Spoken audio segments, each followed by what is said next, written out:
शांति। आज 26 अप्रैल 2022 की बाबा की साकार मुरली है।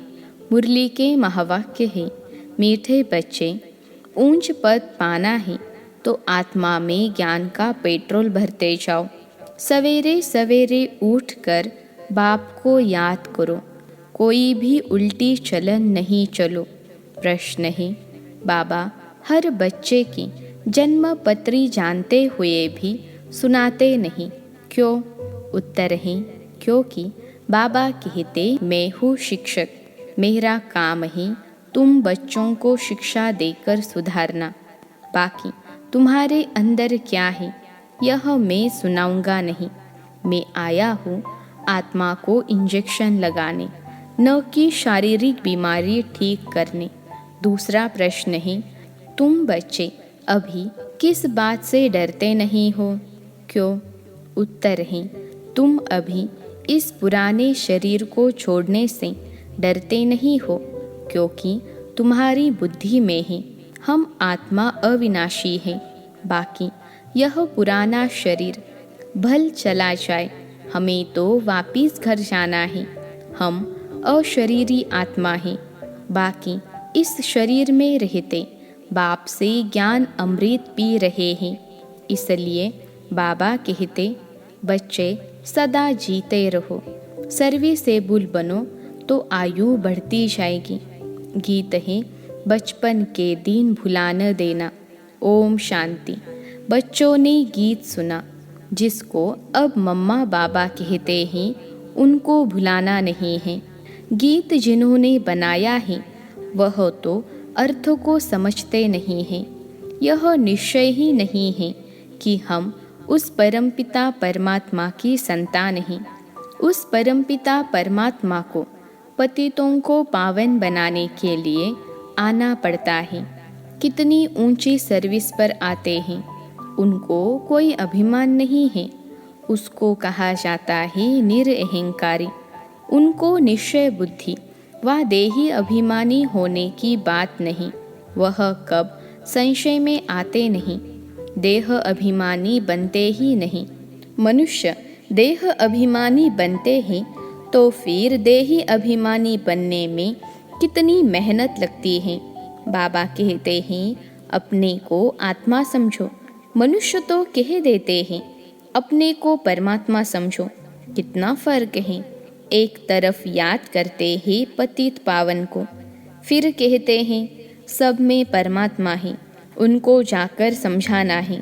बाबा देखो कहाँ से आया है तुम बच्चों को सुधारने के लिए। जिनको पक्का निश्चय है वह तो कहते हैं बरोबर आप हमारे माता पिता हो, हम आपकी श्रीमत पर चल श्रेष्ठ देवता बनने के लिए यहाँ आए हैं। परमात्मा तो सदैव पावन ही पावन है। उनको बुलाते हैं पतित दुनिया में आओ, तो ज़रूर पतित शरीर में ही उसको आना पड़ेगा। पतित दुनिया में तो पावन शरीर होता ही नहीं। तो बाप देखो कितना निरअहंकारी है। पतित शरीर में आना पड़ता है। हम अपने को संपूर्ण नहीं कहेंगे, अब बन रहे हैं। अब बेहद का बाप कहते हैं, बच्चे श्रीमत पर चलो। बाप श्रीमत देते हैं, सवेरे उठकर याद करो तो पाप भस्म हो जाए। श्रीमत पर नहीं चलेंगे तो विकर्म विनाश नहीं होंगे, बंदर के बंदर ही रह जाएंगे और फिर बहुत कड़ी सज़ा खानी पड़ेगी। जानवर आदि तो सज़ा नहीं खाते हैं, सज़ा मनुष्य के लिए है। अगर बैल किसको मारता है वह मर भी जाए तो क्या उनको जेल में डालेंगे? मनुष्य को तो फौरन जेल में डाल देंगे। बाप समझाते हैं, इस समय मनुष्य तो उनसे भी बदतर हैं। उनको फिर मनुष्य से देवता बनना है। बाबा समझाते हैं, यह लक्ष्मी नारायण भी गीता का ज्ञान नहीं जानते हैं। वहाँ दरकार ही नहीं, क्योंकि बाप है रचयिता। वहाँ कोई त्रिकालदर्शी होते ही नहीं। अभी यह लोग त्रिकालदर्शी न होते हुए भी कह देते हैं हम भगवान हैं, तो बड़े अक्षरों में लिख दो कि गीता का भगवान परम पिता परमात्मा है, न कि श्री कृष्ण। मूल यह एकज भूल ही किसकी बुद्धि में नहीं बैठती है, न बच्चे किसकी बुद्धि में बिठाते हैं। भारत ही स्वर्ग था, यह भूल गए हैं। कल्प की आयु ही लाखों वर्ष कह दी है, इसलिए कोई पुरानी चीज़ मिलती है तो कहते हैं यह लाखों वर्ष की है। कभी कोई कोई कहते भी हैं क्राइस्ट से 3000 वर्ष पहले भारत स्वर्ग था। तुम जानते हो हम भी देवता थे, माया ने बिल्कुल ही कौड़ी तुल्य बना दिया है, कोई भी मूल्य नहीं है। तो अब तुम बच्चों को भी घोर अंधियारे से निकलना चाहिए। कभी कोई ऐसा कर्तव्य नहीं करना चाहिए जो तुमको भी कहना पड़े कि तुम कोई बंदर हो। मैं कितना दूर देश से आता हूँ तुम्हारे मैले कपड़े धोने के लिए। तुम्हारी आत्मा बिल्कुल मैली हो गई है। अब मुझे याद करो तो तुम्हारी ज्योति जग जाए। ज्ञान का पेट्रोल भरते जाओ तो वहाँ भी कुछ पद पाओ। वहाँ जाकर दास दासी बनो। यह तो अच्छा नहीं है। यह है राजयोग, तो पद पाना चाहिए ऊंचा। दास दासी चाकर बने तो भगवान से क्या वर्षा पाया? कुछ भी नहीं। बाप से कोई पूछे तो फट से बाबा बता सकते हैं। काम करना चाहिए इशारे से। बिगर कहे जो काम करे सो देवता, कहने से जो करे सो मनुष्य। तुमको अब श्रीमत मिलती है देवता बनने की। श्रेष्ठ बनाने वाला बाप कहते हैं कि प्रदर्शनी में बड़े बड़े अक्षरों में ऐसा बोर्ड लगा दो तो सबकी आंखें खुले कि श्री कृष्ण भगवान नहीं हैं, वह तो पुनर्जन्म में आते हैं। वह समझते हैं श्री कृष्ण जन्म मरण में नहीं आते हैं, वह तो हजीरा हजूर है। हनुमान का पुजारी कहेगा हनुमान हजीरा हजूर हैं। यहाँ तो एक ही बाप से वर्षा लेना है। गीता का भगवान हीरे जैसा बनाते हैं। उनका नाम बदलने से भारत का यह हाल हुआ है। यह बात अर्जुन यानी अभी इतनी जोर से समझाई नहीं है। ज्ञान का सागर तो एक ही है, वही पतित पावन है। वो लोग फिर गंगा को पतित पावनी कहते हैं। अब सागर से तो गंगा निकली है, तो क्यों नहीं सागर में जाकर स्नान करें। उनको समझाने के लिए बच्चों में परिस्तानी गुण चाहिए। सबको समझाना चाहिए। हम तो बाप की ही महिमा करते हैं। निराकार परमात्मा को तो सब मानते हैं, परंतु सिर्फ सर्वव्यापी कह देते हैं। कहते भी हैं हे राम हे परमात्मा। माला सिमरते हैं ना, ऊपर में है फूल, उसका भी अर्थ नहीं समझते। फूल और मेरू युगल दाना, माता पिता प्रवृत्ति मार्ग है ना। रचना रचेंगे तो ज़रूर माता पिता चाहिए, तो इन द्वारा बैठ लायक बनाते हैं, जो फिर माला सिमरी जाती है। परमात्मा का आत्मा का रूप क्या है वह भी नहीं जानते हैं। तुमने नई बात सुनी है। परमात्मा एक छोटी बिंदी है, वंडर है ना। इतनी छोटी बिंदी को कोई ज्ञान सागर मानेंगे? मनुष्य को मानते हैं, परंतु वह तो मनुष्य को मनुष्य द्वारा ही ज्ञान मिलता है, जिससे दुर्गति ही हो गई है। यहाँ तो भगवान खुद आकर ज्ञान दे सद्गति करते हैं, अर्थात राजा उनका राजा बनाते हैं। तुम वंडर खाते हो। आत्मा छोटी सी बिंदी है, अति सूक्ष्म है, तो बाप भी ऐसा ही होगा ना। और है कितनी बड़ी अथॉरिटी। कैसे पतित दुनिया और पतित शरीर में आकर पढ़ाते हैं। लोग क्या जाने इन बातों को, वह तो उल्टे लटके हुए हैं। अब बाप फरमान करते हैं जो मेरी मत पर चलेंगे वही स्वर्ग का मालिक बनेंगे। इसमें डरने की बात ही नहीं। हम आत्मा अशरीरी हैं, अब वापिस जाना है। मैं तो अविनाशी आत्मा हूँ, बाकी यह पुराना शरीर भल चला जाए। हाँ, बाबा ज्ञान अमृत पिलाते हैं, इसलिए भल जीते रहें। वह भी जो सर्विसेबल होंगे उनकी आयु बढ़ेगी। प्रदर्शनी में बहुत सर्विस होनी है, बहुत इम्प्रूवमेंट होगी। श्री कृष्ण की महिमा और परमात्मा की महिमा में बहुत फर्क है। बाप कहते हैं तुम स्वर्ग में पावन थे, अब पतित कैसे बने हो, जानना चाहिए ना। बाप आकर पत्थर बुद्धि को पारस बनाते हैं। ईश्वरीय संतान को कभी भी किसको मनसा वाचा कर्मना दुख नहीं देना चाहिए। बाप कहते हैं दुख देंगे तो महान दुखी होकर मरेंगे।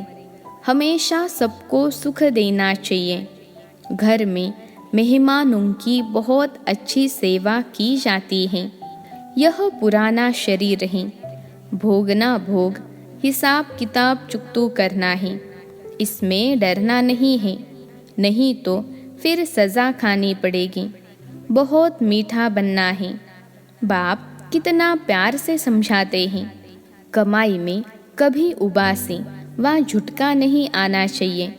बाप कहते हैं मुझे याद करने से तुम सदा निरोगी बन जाएंगे। तुमको स्वर्ग में ले चलने आया हो तो कोई भी कुकर्म मत करो। संकल्प तो बहुत आएंगे, फलानी चीज़ उठाकर खा ले, इनको भाकी पहन लेवे। अरे बाप तो बच्चों की जन्म पत्री जानते हैं, इसलिए मैनर्स अच्छे धारण करने हैं। बाप कहते हैं मैं सभी की जन्म पत्री जानता हूँ, परंतु एक एक को बैठ सुनाऊंगा क्या कि तुम्हारे अंदर क्या है। मेरा काम है शिक्षा देना, मैं तो टीचर हूँ। ऐसे नहीं, बाबा तो जानते हैं हमारी दवाई आपे ही भेज देंगे। बाबा कहेंगे बीमारी है तो डॉक्टर के पास जाओ। हाँ, सबसे अच्छी दवाई है योग। बाकी मैं कोई डॉक्टर थोड़े ही हूँ जो बैठ दवाई दूंगा। हाँ, कभी दे भी देता हूँ। ड्रामा में कुछ नूंद है तो, बाकी मैं तुम्हारी आत्मा को इंजेक्शन लगाने आया हूँ। ड्रामा में है तो कभी दवा भी देते हैं, बाकी ऐसे नहीं। बाबा समर्थ हैं, हमारी बीमारी को क्यों नहीं छुड़ा सकते हैं। भगवान तो जो चाहे सो कर सकता है। नहीं, बाप तो आए ही हैं पतितों को पावन बनाने। अच्छा, मीठे मीठे सिखलते बच्चों प्रति माता पिता बाप दादा का याद प्यार और गुड मॉर्निंग। रूहानी बाप की रूहानी बच्चों को नमस्ते। हम रूहानी बच्चों की सिखलते रूहानी माता पिता बाप दादा को याद प्यार, गुड मॉर्निंग और नमस्ते बाबा नमस्ते। धारणा के लिए मुख्य सार पहली पॉइंट है मनसा वाचा कर्मना, किसी को कभी दुख नहीं देना है। कर्म भोग से डरना नहीं है, खुशी खुशी से पुराना हिसाब किताब चुकतू करना है। दूसरी पॉइंट है संकल्पों के वश हो, कोई भी कुकर्म नहीं करना है। अच्छे मैनर्स धारण करने हैं।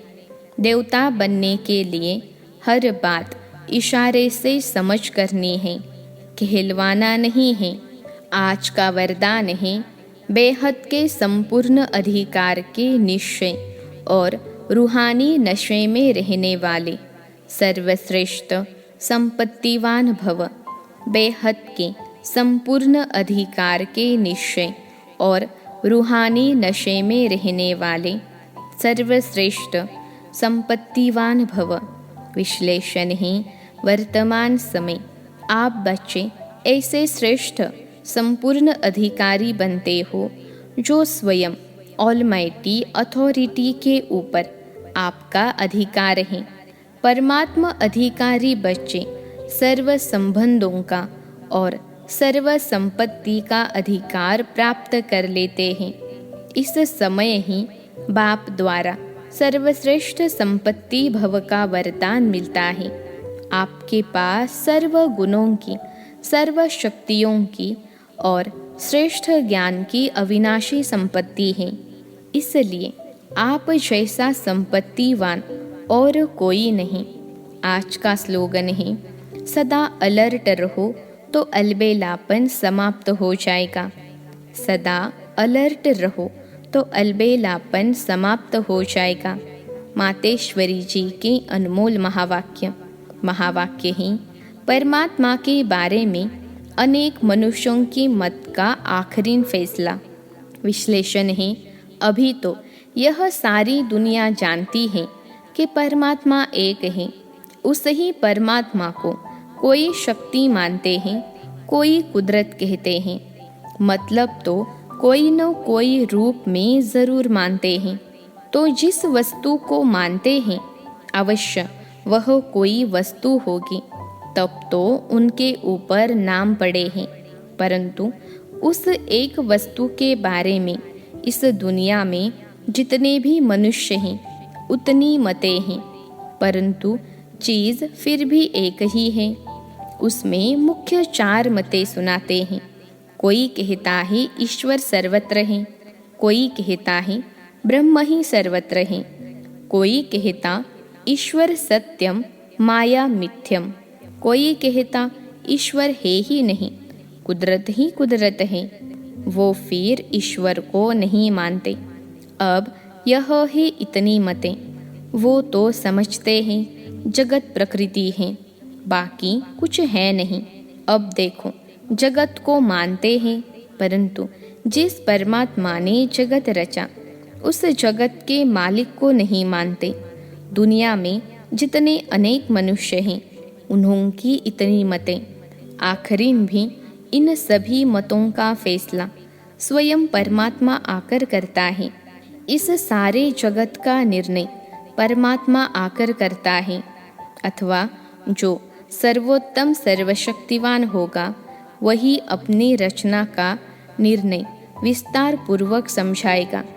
वही हमें रचना का भी परिचय देते हैं और फिर अपनी रचना का भी परिचय देते हैं।